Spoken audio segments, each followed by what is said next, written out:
Hello and welcome to Doctor Who and the Drinks Trolley, episode 12. It's the Christmas special. I'm Pierre. And I am Vivian. Hello, Vivian. And this is Brad. Today's feature beverage is the Siberian Sleigh Ride.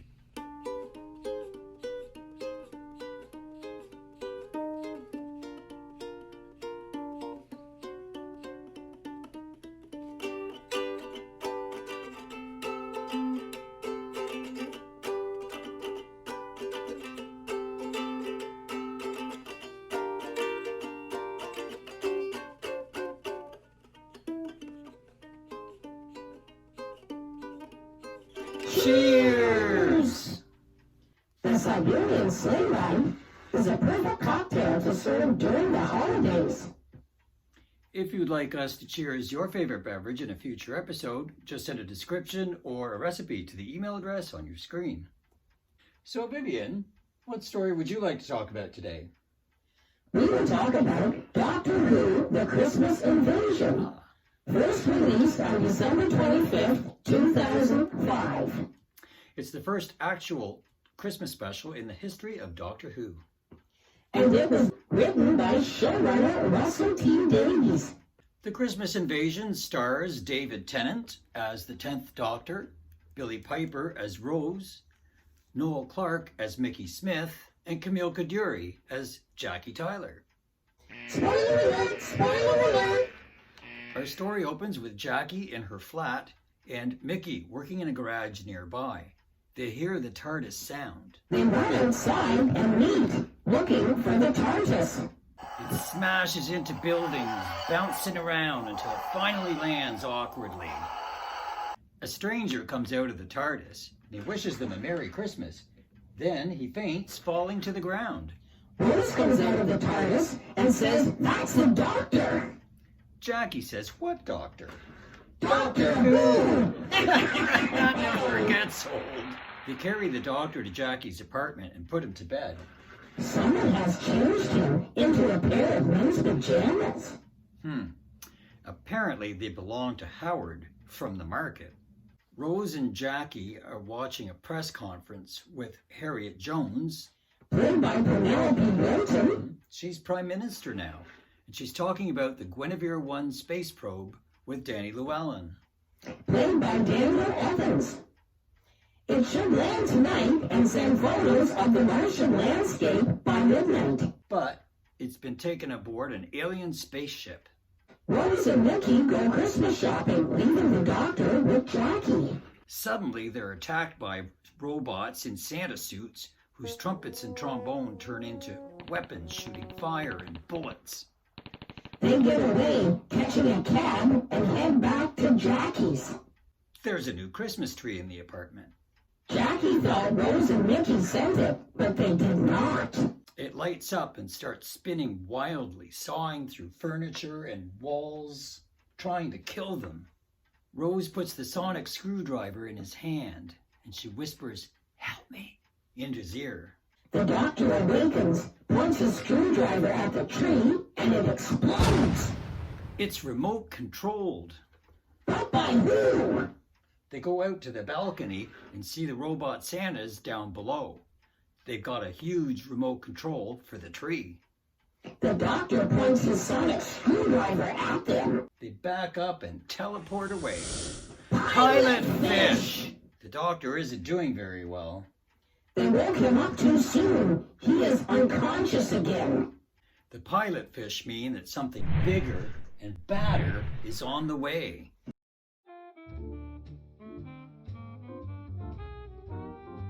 Aliens! Pictures of what was supposed to be the Martian landscape are being sent back to the Earth at midnight on this Christmas Eve. They are expecting rocks and dust, but instead get scary-looking aliens.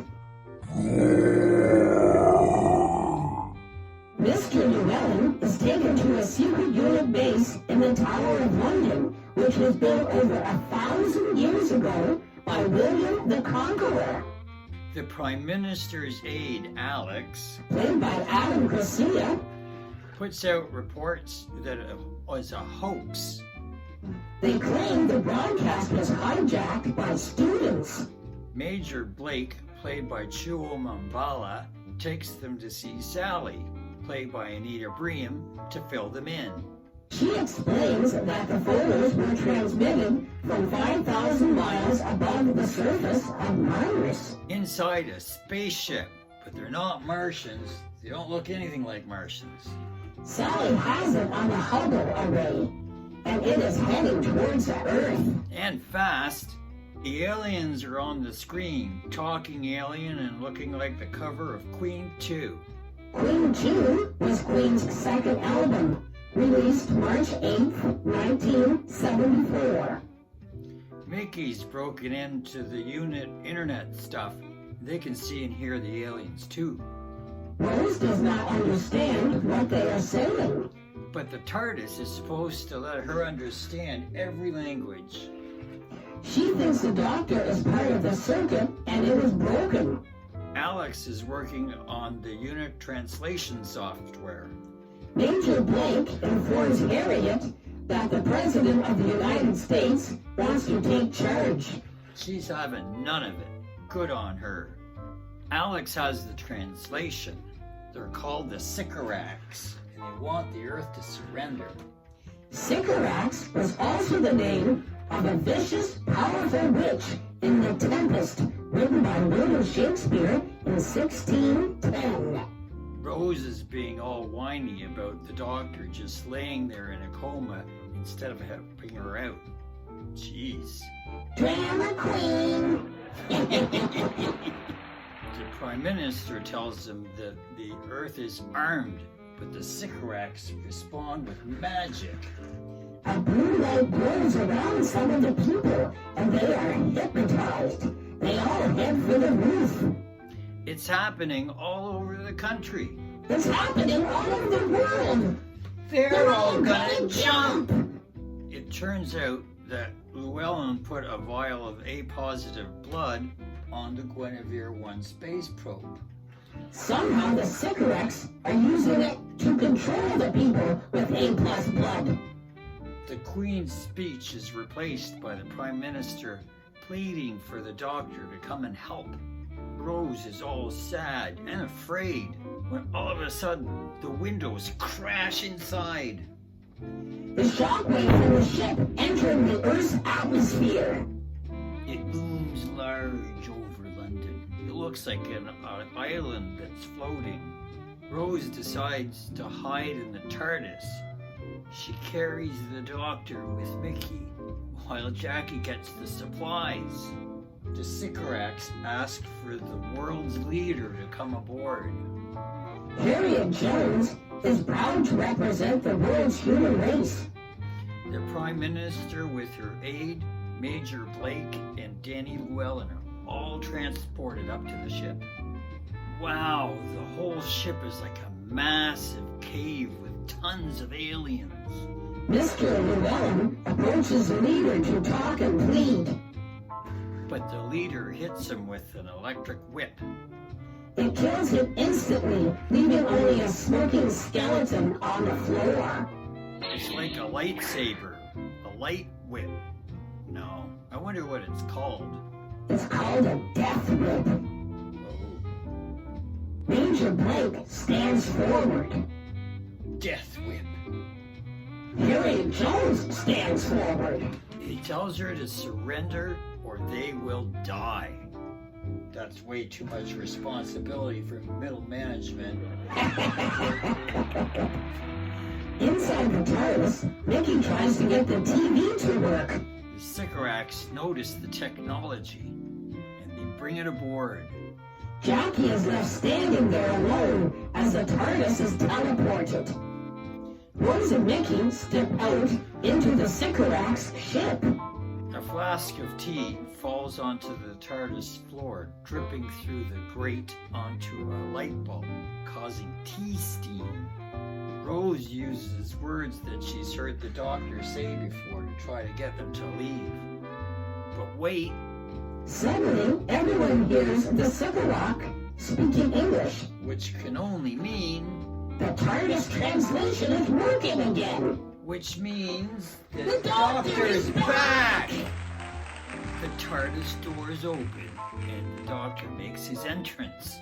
He takes control of the room, and he sees a big red button. He presses it, releasing the hypnotized people below. The doctor challenges the Sycorax leader to a sword fight. He stands as the world's champion. The winner gets the planet. The fight leads them outside to the surface of the ship. The doctor gets his hand chopped off.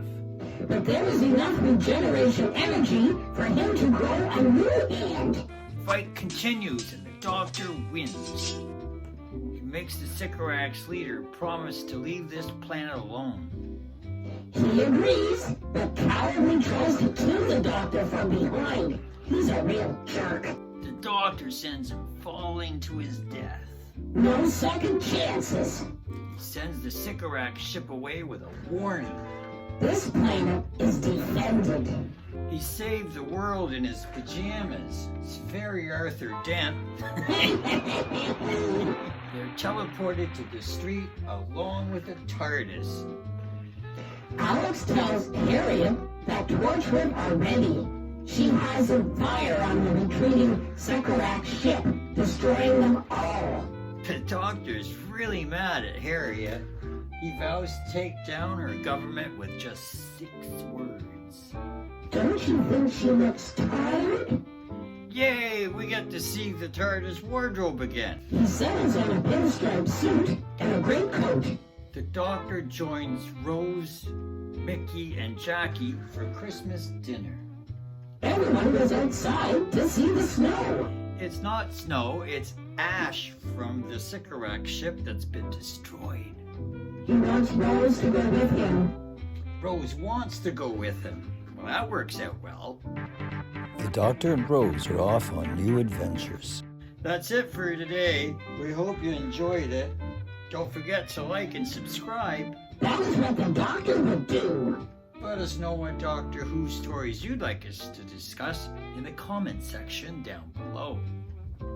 Join us next time for a Moscow Mule and Doctor Who Time Flight. I'm Pierre. And I am Vivian.